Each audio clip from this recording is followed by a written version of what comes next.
The night was pitch black, a thick curtain of darkness that enveloped the world around me.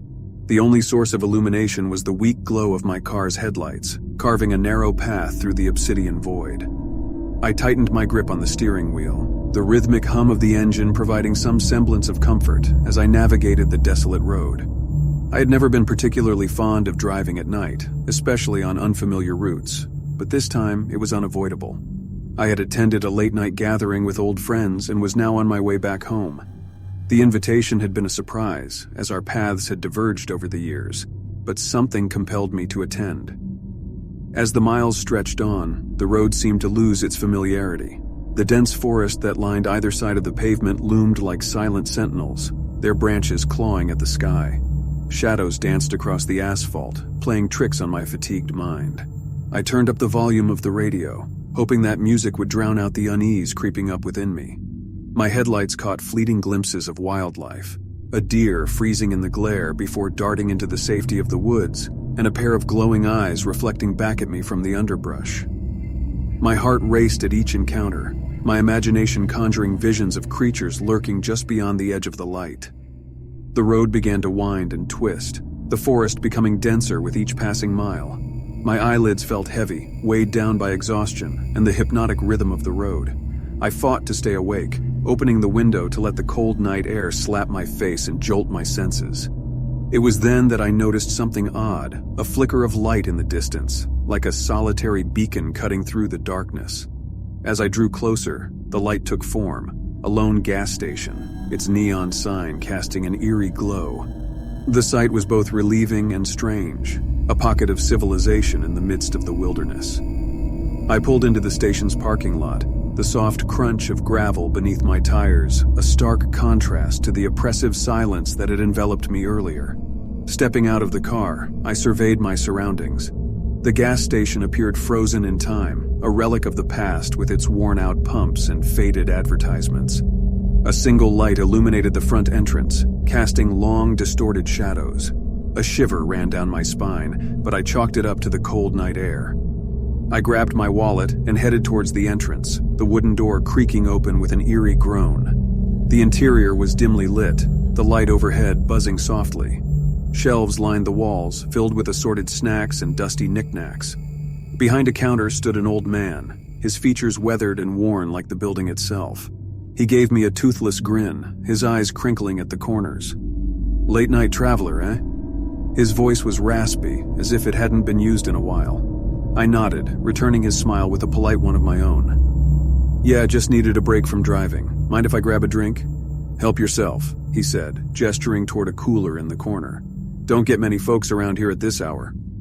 I browsed the selection, the fluorescent lights casting an unnatural glow on the rows of drinks. The silence in the store was palpable, the only sound the occasional rustling of packaging as I picked up and discarded items. My fingers brushed against a cold can, and I pulled it out, a refreshing soda that promised to chase away the weariness. I approached the counter, placing the can down with a soft clink. As the old man rang up my purchase, his gaze fixed on me.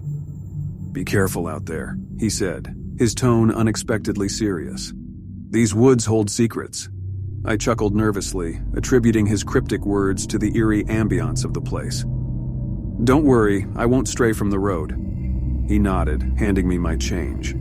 "Safe travels then." Exiting the gas station, I felt a sense of relief wash over me.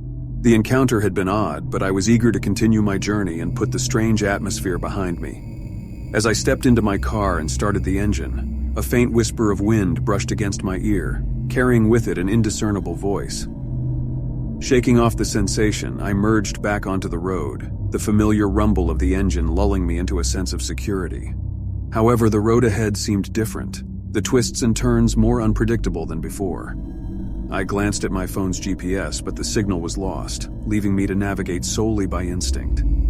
The forest now pressed in on the road, the trees forming a claustrophobic canopy that blotted out the stars. A sense of unease began to resurface, gnawing at the edges of my consciousness. My grip on the steering wheel tightened, and I squinted into the darkness, searching for any sign of familiarity. That's when I saw it, a figure standing at the edge of the road, partially illuminated by my headlights. My heart skipped a beat as I slammed on the brakes, the car screeching to a halt.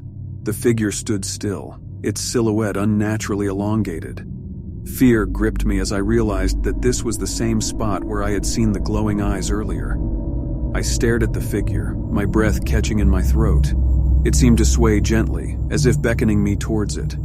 Panic welled up within me, and I quickly shifted the car into reverse, intending to back away from the ominous presence. But as I glanced into the rearview mirror, I was met with a sight that froze my blood. Behind me, the road had vanished. In its place was an impenetrable wall of trees, their branches interlocking like skeletal fingers. I slammed my foot on the gas, the engine roaring in protest, but the car remained stationary.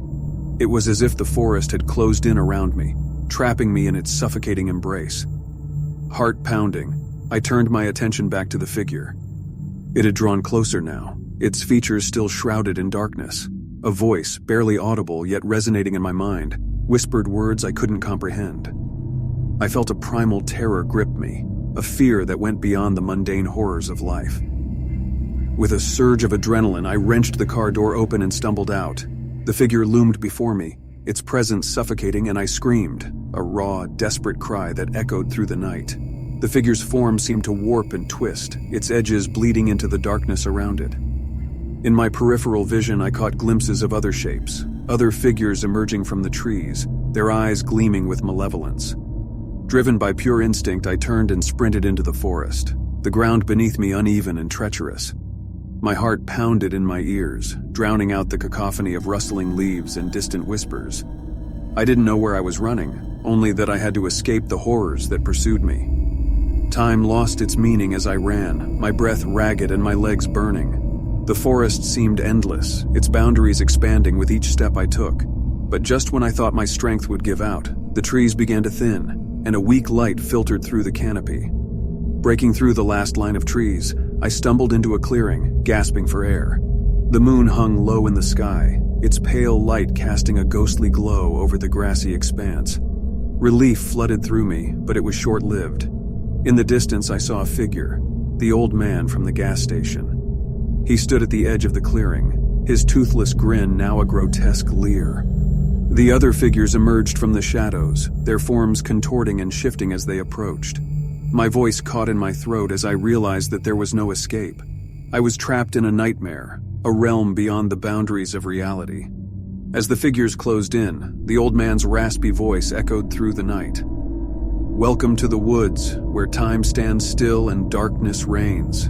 You've entered our domain and now you're one of us."